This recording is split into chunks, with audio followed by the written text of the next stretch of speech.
Come va? E bentornati sul mio canale. Come sempre, prima di iniziare il video vi ricordo di iscrivervi qui sotto al mio canale di YouTube, di attivare anche la campanellina così sarete sempre aggiornati su tutte le prossime novità. Oh, bene, molto bene. Ogni tanto una buona notizia che ovviamente dovete ricordarvi e per il quale chi non l'avesse fatto siamo ancora in tempo per farlo o ancora meglio per aggiungerlo. Allora in questa parte del video vediamo a questo punto come fare per recuperare un po' di soldi dallo Stato. Visto che sono sempre lì che puppano, alla fine andiamo anche noi a puppare dallo Stato.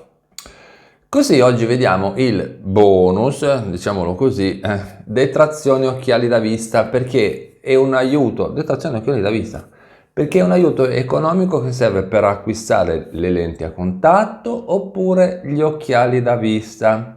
E oltretutto, la cosa bella è che lo può richiedere ogni persona. Ma non solo, perché dopo nel video vediamo anche quali altre spese si possono recuperare dallo Stato che vengono considerate come spese mediche. Mi chiedete sempre come faccio a mettermi in contatto con te? Come posso scriverti? Bene, allora lo vedete questo sito internet qui sotto? Prendete carta e penna e scrivetevi quell'indirizzo internet. Oppure se vi viene più comodo trovate il collegamento nella descrizione del video, quindi nella descrizione di questo video trovate il primo collegamento. Ebbene da lì c'è la possibilità di iscrivermi, di entrare in chat, la chat è dedicata a voi, la possibilità di ricevere una casella email PEC gratuita, più tante altre cose. E poi se vi piacciono le mie maglie, tramite quel sito internet lì c'è la possibilità di acquistarle, quindi avete la possibilità di acquistare le maglie ufficiali, quelle che ho utilizzato all'interno dei video su YouTube. Ma dovete affrettarvi perché di maglie ce n'è solo una per modello, quindi accorrete tutti quanti. Comunque, per maggiori informazioni collegatevi al sito internet che vi ho lasciato qui sotto e che comunque trovate in descrizione del video e andate a fare un giro sul sito internet unico e ufficiale.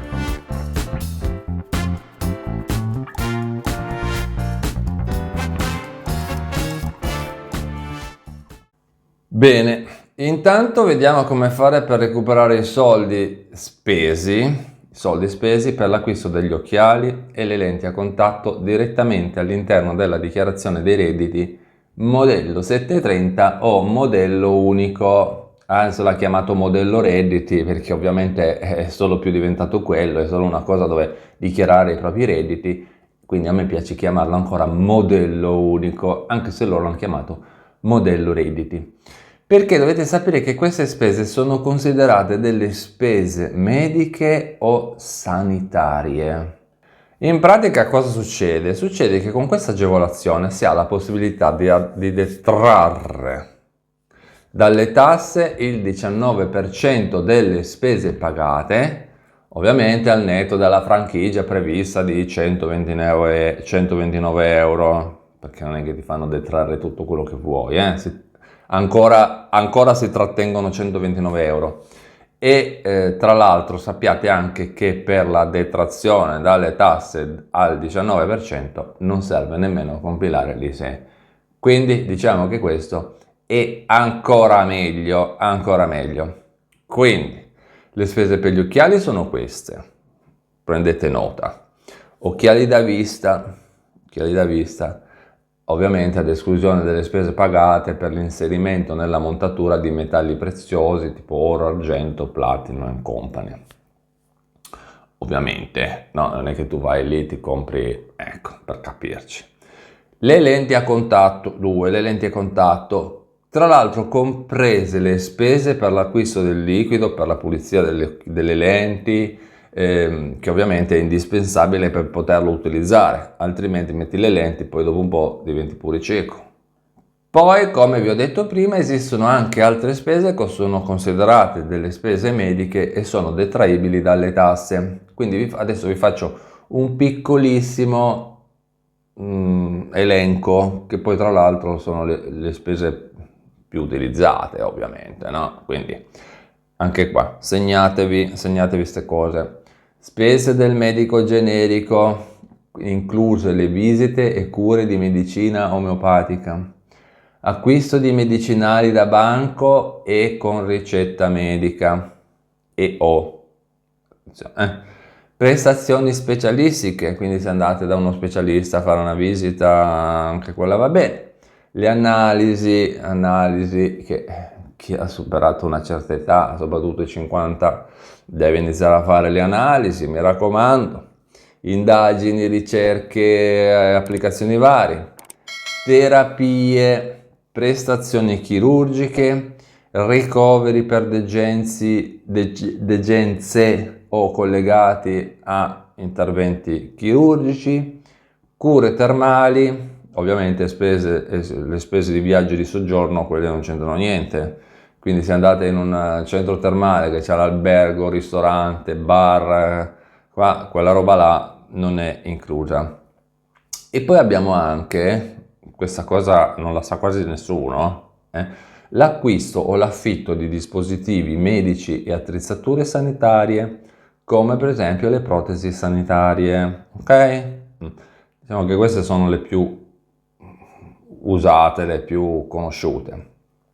E per inserirlo in dichiarazione dei redditi basta solo ottenere la copia delle ricevute pagate elettronicamente, carta di credito, bancomat, quello che sia, e poi consegnare le ricevute al vostro CAF o professionista che vi segue la parte fiscale, oppure se vi fate la dichiarazione da soli dovete ricordarveli di inserirli voi. Cambiamo argomento e parliamo di un'altra questione. Il 3 di aprile del 2023,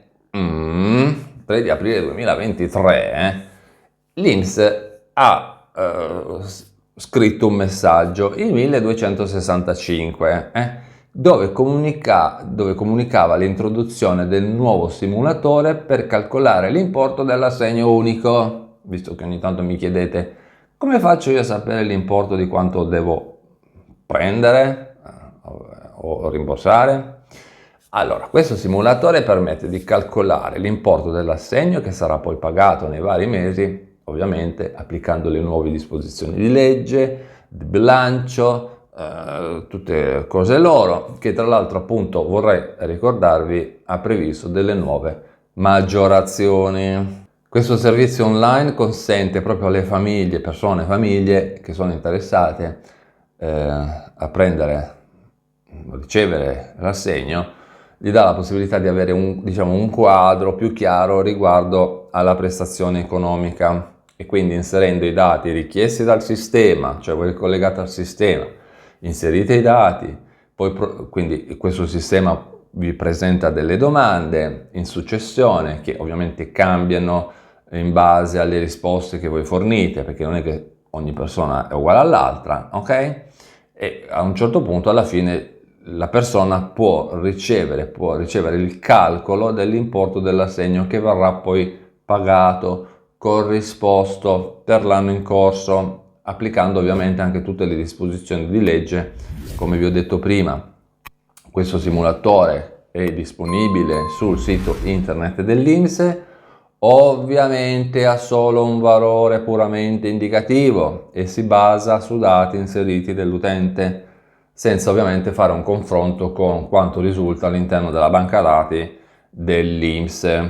Quindi, ovviamente, se voi date delle risposte a caso, quello vi dà un importo a caso, ovviamente, perché poi il calcolo vero, finale, definitivo è quando si sa che si fa la domanda, quindi l'INPS poi vi risponde e vi dice poi proprio l'importo esatto. Cambiamo argomento e parliamo di un'altra questione, perché è una questione che riguarda i genitori di bambini con meno di 3 anni iscritti in strutture pubblico-private e vediamo chi e come si può ottenere questo contributo, ok? Ne avevo già parlato anche all'interno di quei video brevi, gli shorts qui su YouTube, quei video, quelli lì da 1 minuto, una cosa del genere, ma oggi, oltre a dirvi che cos'è, vi dico anche di quanti soldi stiamo parlando e ovviamente come fare domanda, ok? Questa agevolazione è stata introdotta nel 2017 e fortunatamente è diventata definitiva, quindi buone notizie perché questa cosa credo rimarrà per sempre. E la domanda di questo contributo deve essere presentata o dal genitore o da chi è affidatario e deve indicare le mensilità del periodo di frequenza scolastica e viene pagata fino a un massimo di 11 mensilità, ok? A cosa serve? Più o meno l'abbiamo già capito, questo contributo serve per il pagamento di queste due grosse spese. Per il pagamento delle rette per la frequenza di asili nido pubblici e privati. Secondo, il contributo per l'utilizzo di forme di supporto presso la propria abitazione in favore di bambini con meno di 3 anni affetti da gravi patologie croniche. A chi spetta, anche qua più o meno l'abbiamo già capito, a tutti i cittadini che si trovano in Italia e fanno parte di uno dei paesi dell'Unione Europea e ai cittadini extracomunitari con permesso di soggiorno anche non permanente, ovviamente in base a tutte le leggi di immigrazione, bla bla bla.